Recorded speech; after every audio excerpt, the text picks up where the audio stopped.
Coach, I want to get started with what I think is really the question to ask up front, which is, why would you leave one of the best assistant coaching jobs in the world at Ohio State to run the smallest FBS program in the country? Well, one, this program has had success. And so what we may lack with number of student size, it is a program that's had players recently, had good teams recently, historically over time. I think we've been to the 6 most bowl games in history of college ball. So there's a track record that you can win. Like all schools, you can have your pluses, you can have your minuses. But I thought there's a lot of pluses. I think when you are an assistant coach, I had a great job. Having been a head coach prior in Indiana, I tried very hard to be a great assistant coach at Ohio State. I tried to do the job that was asked and to be a good teammate and to be someone that tried to bring something to the table, but did what was best for the team. Most importantly, what I thought was best for our players and best for the fans and the program. So, but you're an assistant coach. You don't get a chance to be a head coach a lot, RJ. And when the opportunity came, it wasn't about ego. It wasn't needed to show anyone I could do it. I thought, quite honestly, we did a really pretty strong job and a tough job at Indiana, the program we had built to where that thing was when we left. What I felt was my best opportunity, if the good Lord wanted, was I thought I had one good swing to lead a program and to make an impact and make a change. And when this one came open, I coached at OU for 9 years, so had some familiarity of the area, the state, the coaches.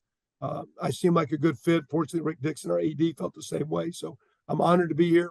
Appreciate President Carson and the Board of Trustees give us a chance. And we got some resources in place. We'll have some shortcomings like everyone, RJ, but we got a lot of things in place. So I'm excited to be here and excited about the opportunity to see what we can do. Well, Coach, I want to talk about where you were before we get to where you are, because I think it's very interesting that you took that break from being a head coach at Indiana to being an assistant coach for Urban Meyer and Ryan Day, having a lot of success at Ohio State. What are some of the things that you learned since your stint at Indiana that you plan to implement at the University of Tulsa?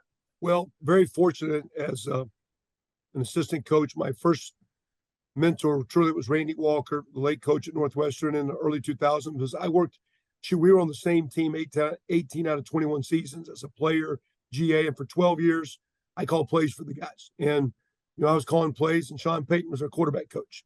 And Sean Watson was our receiver quarterback coach. Aaron Cromer, that's with the Bills, was our line coach. We had a lot of great, Terry Hepner was on that. So had a lot of great coaches. So I worked with Coach Walker. Then I worked for Bob Stoops for 9 years. So I got 21 years with 2 guys, and now 6 years at Ohio State, working really first with Gene Smith, our AD. And then from there, the program he's got in place for Urban and for Ryan. Urban, one of the greatest coaches of this generation, one of the premier top couple. And Ryan, a young dynamic coach that we worked together when we started there. And as he took over the reins as head coach, he's done a great job leading that deal. There's some things you bring from Ohio State. One, you think Ohio State's got all these resources and got all these great players and talented players, and they do.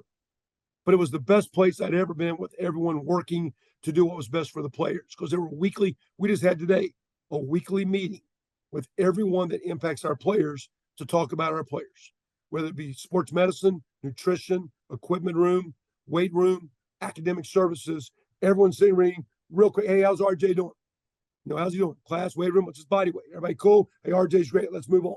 And we went through every player, because I thought the best thing about Ohio State was the strength of the people, but most importantly, how the people worked for the player to give the player the best experience that they could do. And that's what I got from Urban.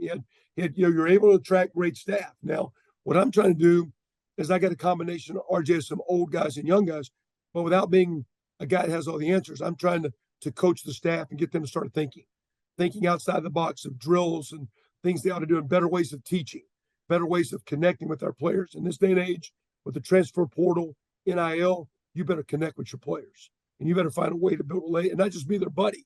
You just better make sure they know that you love them and you care about them, and you're going to work to give them a chance to reach their goals. So there's some things we did at Ohio State I thought was awesome. Not just the system of plays or defense, but the way that organization was ran. It's a credit to that program and the history of that program. It's a credit to Gene Smith. It's a credit to 2 great leaders. Now, again, I got a lot of Bob Stoops in me now. So I got a little bit of Bob. Like, we don't have to be here working until 3 a.m. guarding our desks to be a great coach. We can get our work done and work productively. We can work confidently. We can treat a lot of people with class and with care. So And I got a lot of Randy Walker in me too now. So I've been around some coaches that have impacted me. And I think coming off this last stop at Ohio State, I think I'm in a much better spot personally, RJ, and a much better spot professionally to do a great job with this program here. Thank you for watching the #1 college football show. Please remember to subscribe to the channel and like this video so that you don't miss any of the best college football coverage in America.